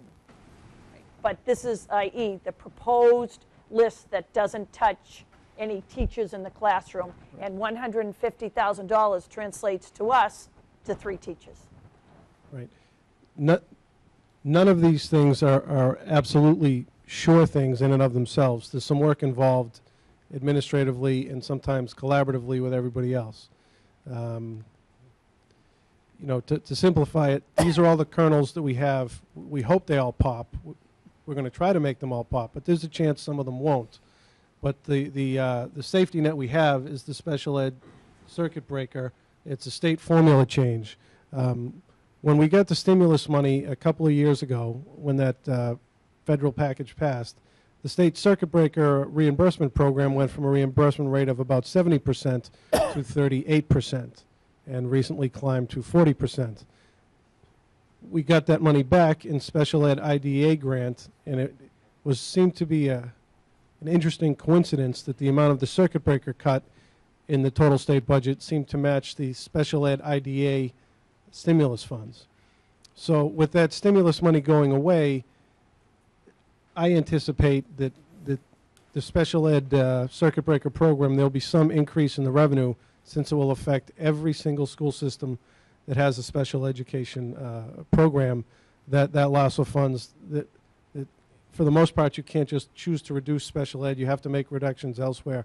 And for the $70, $80 million in the state budget that they could put back out of $30 billion, I expect there'll be some movement, but we'll wait and see. And we won't really know. You know, the governor's budget comes out the last week in January, and the House budget sometimes is resolved in late February, March. Sometimes they do it together. We'll have a good idea in March, pretty much, of whether or not we'll have additional revenue to offset budget reductions. Next is text, supplies, materials, and technology. Technology isn't written there, but that's $200,000 system-wide. We spend just over $600,000 to $650,000 text, supplies, materials, and technology between all the schools, and we'd be looking to make a sizable reduction there. That may or may not completely come to pass, but that's one we're pretty confident we can do, because those are choices that we make. The next one is jobs bill carryover. At the moment, we're estimating $100,000. We received $405,000 in jobs bill funds, and we're estimating that depending on how the salaries and the rest of the budget shakes out this year, we won't have to claim all that jobs bill money, and that's the only stimulus money out there that we can carry over to FY12. Most of the money we got was on a two-year time period, fiscal 10 and 11. We carried a decent amount over, but we have to spend it all this year. And to the parent who spoke at Citizen Speak, we've used all of the money. This is the only money left. Yeah. And that may or may not happen, but we're pretty confident that we will be able to carry over 100,000. Retirements, again, estimated 100,000. Depends on how many retirements we get. In short, the way that works is if you take a teacher that retired with 20 or 30 years experience, near the top of the scale, and you're actually able to hire somebody that's fresh out of college or graduate school, lower end of the scale, there starts to be a savings there. Next, we have increased fees and chargebacks. It's an early estimate. You're well aware of many of the fees that we have as the committee's voted them before, from rental revolving, user fees, summer school, camps. There's other area, basically everything that's optional that we charge a fee for. We're going to be reviewing that, and we think we can increase some of those fees and increase some of the chargebacks to offset the utility costs and other costs that we have. We're confident we can get the $50,000 there, but again, that's also up to the school committee approving those fees. And we don't anticipate athletics or student activities. I think the superintendent was pretty clear on we don't want to raise the athletic fees. Yeah, I won't be recommending that we raise the athletic fees Or the clubs and activity user fees. We're going to look at rerouting the buses, reducing one big bus, or possibly increasing the bus fees. Again, that $56,000 is a sort of a plug number that we use to equate to one classroom teacher. Next, special ed transportation, renegotiating the contract. The current vendor we have knows that we're potentially looking to leave, and whether we solicit quotes or actually have a formal bid or just break up the way we're doing business now. I did get a letter in the mail today. He's lowered his price. I just have to plug in those calculations. Very confident we can save $60,000 off of that. Reorganization of the custodial services. That's something that we would have to negotiate. Their contract is up June 30. Looking to get $100,000 from that. Changing some of the way that we do some of our administrative work, number of days work, things in that nature. We'd be renegotiating those contracts and electricity consumption reduction. We're doing a pretty good job at that. And over the last couple of years, we've been doing a great job at getting the low-hanging fruit. Things that we can do in-house, things that we can get from NSTAR and programs. And as you heard last meeting, the high school was Energy Star certified for fiscal 2010. The Tucker School also, that certification came in as well. Yep. Oh, great. That's just like to have a little good news. The Tucker School had a score of 81. You need a 75 or better to get Energy Star certification, and that's comparison to like buildings of similar usage. Hopefully next on the list next year we'll be able to get Cunningham Collicott with the solar panels on there that reduces our energy consumption as well. So the staff is doing a good job. We've also implemented hard changes to the lighting fixtures in the gyms and other areas. Things that we can do when we're purchasing technology, we look for things that are Energy Star or Energy Saver rated, so that we're doing all we can to consume less.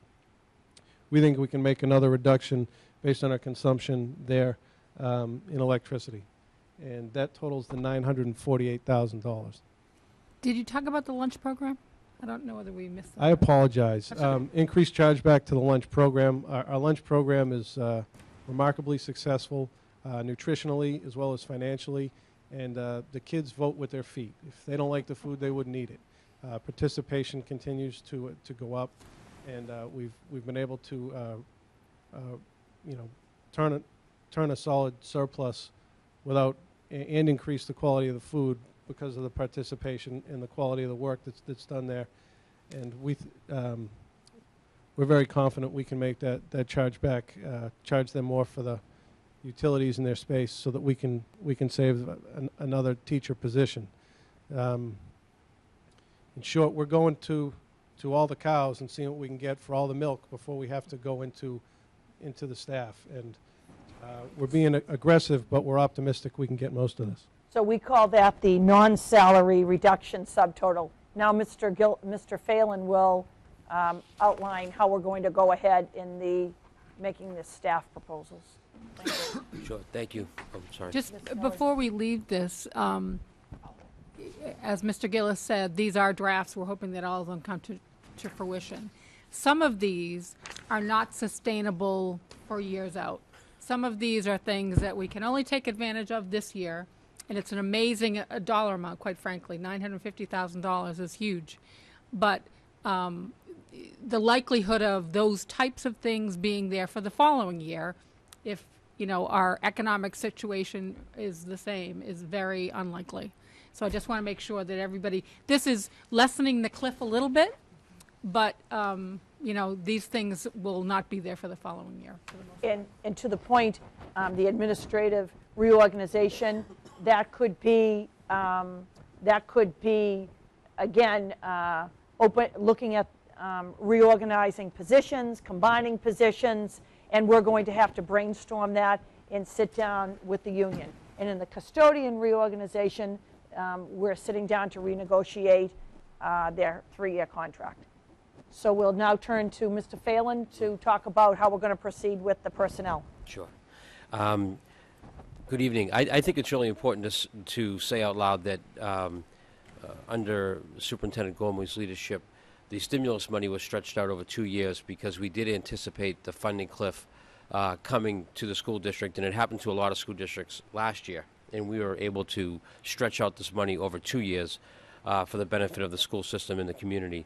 Another factor to point out is that this school committee, as well as the union leadership and all the teachers and Superintendent Gormley, started last April in working on a renegotiation of the teachers' contract, which resulted in the teachers foregoing a percentage of their raise and extending it forward to the benefit of our contracted amount that we now save going into this year that we're in, next year, and the year after. So those are definitely proactive measures that we've taken in terms of personnel that have saved the district and saved the community money moving forward into fiscal 12. So congratulations to all those groups, and thank you to the teachers for that work.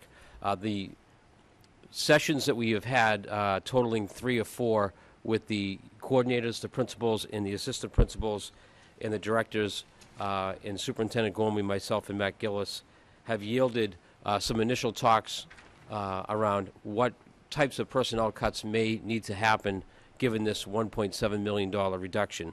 We did start out with areas of reductions that Assistant Superintendent Gillis outlined. What are the things away from the classroom that can we look at first? And we came up with about $950,000 worth of reductions potentially. As we move forward into looking at salary in teachers and teacher assistants, custodians, and administrators, we are really starting to make those hard choices, and it is in draft form, and we will be presenting those in more detail at the next meeting. We have a deadline for the warrant committee that they would like to see what these reductions may be. We have a meeting on Friday of this week, and we'll be meeting several more times leading up to that December 1st deadline. But again, as it was last year, we are looking at all levels of the organization that would include administration, teachers, teacher assistants, non-teaching personnel that could be custodians and administrative assistants. Everything is on the table as we look to try to come up with that number of $818,000 in potential reductions on the personnel side. Yes? Just to maybe give a little background, and Mr. Pavlicek, if you have more to add, please do.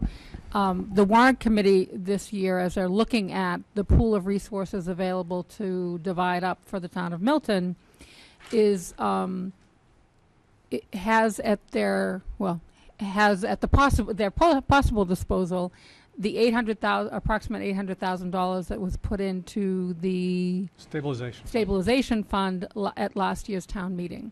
They did this because they knew that this year was going to be very difficult. They believe that $800,000, if voted out of the stabilization fund by town meeting, would only go to close sort of the pie that everyone then needs to be divvied up from. So those resources, I think, should not be thought by the community that they're available to divvy up above and beyond to different departments, but that they really just fill the pie so that then we can divvy it up.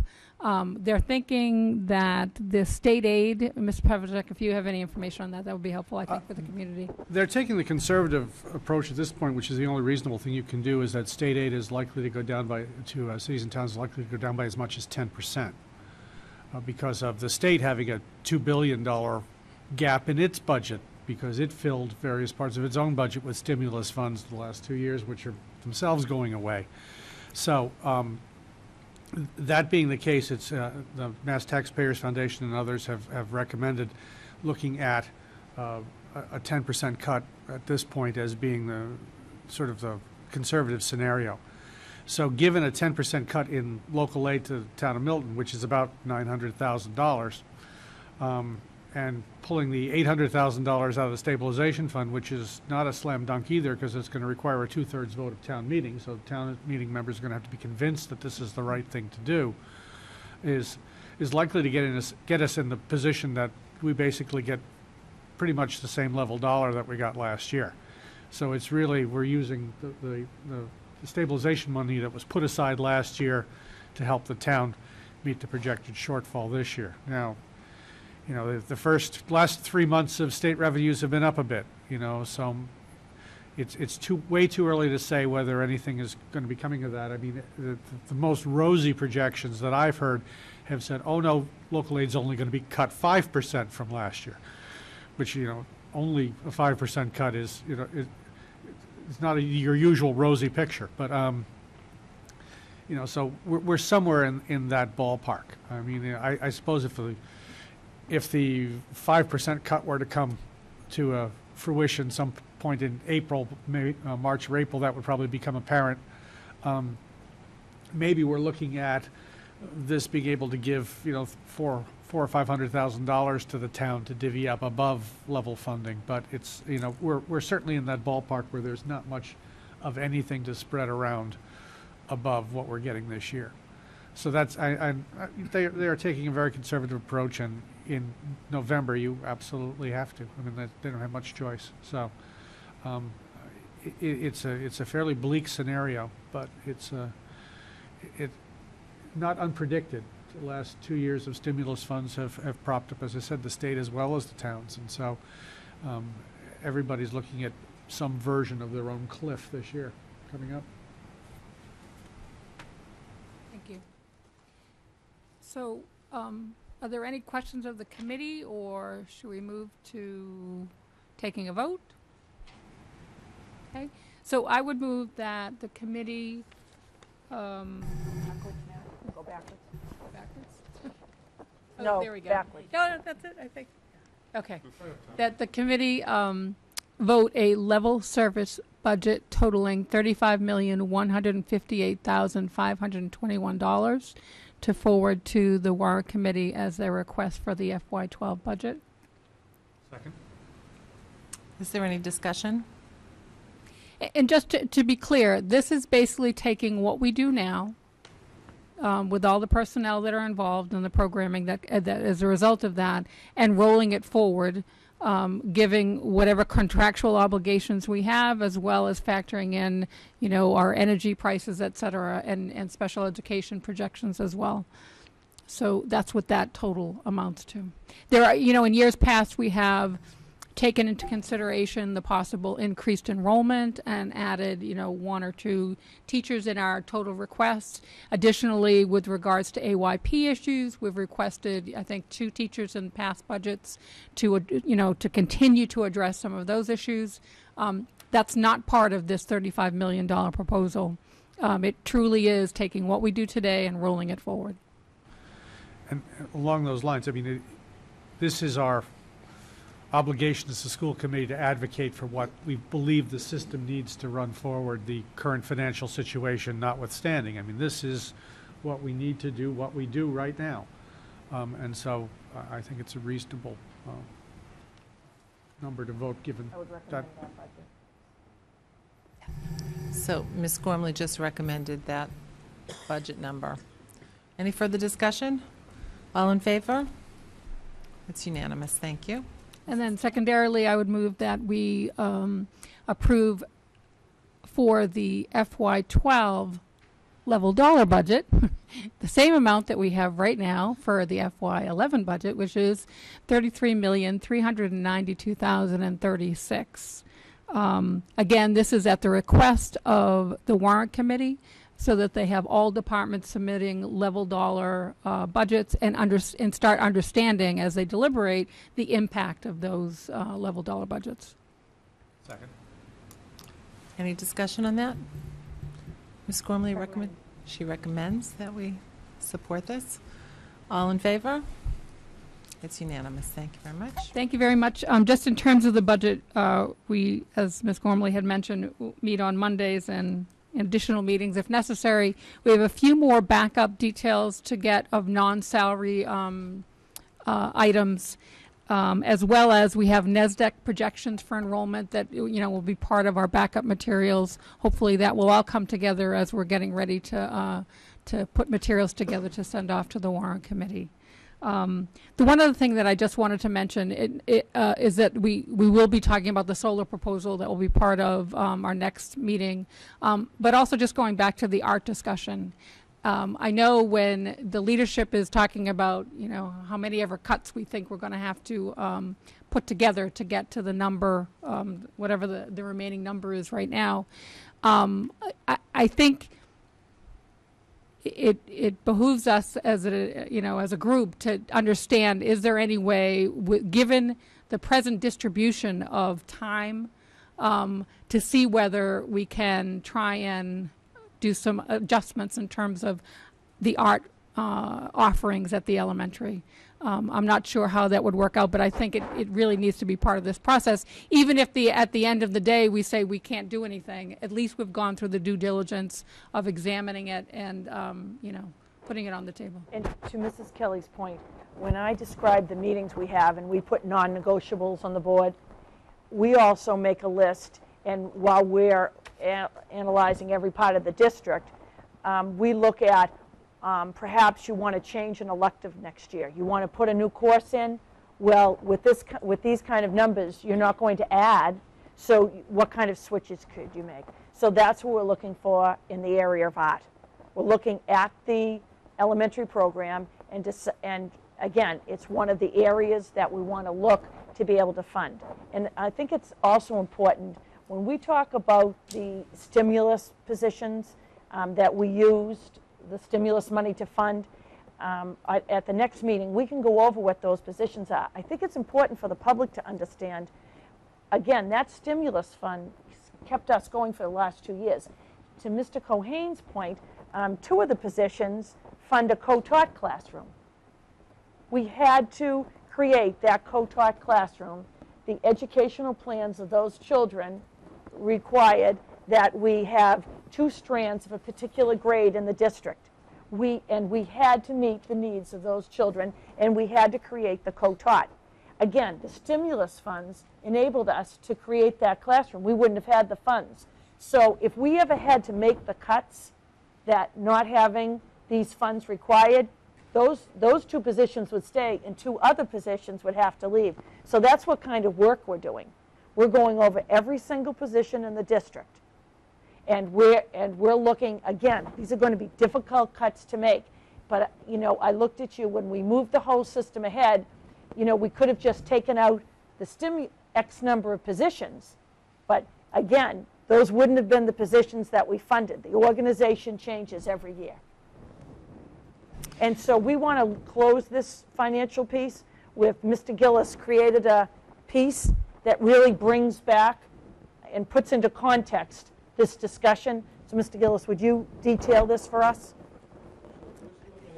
Mike, could you take the microphone, please? Thank you.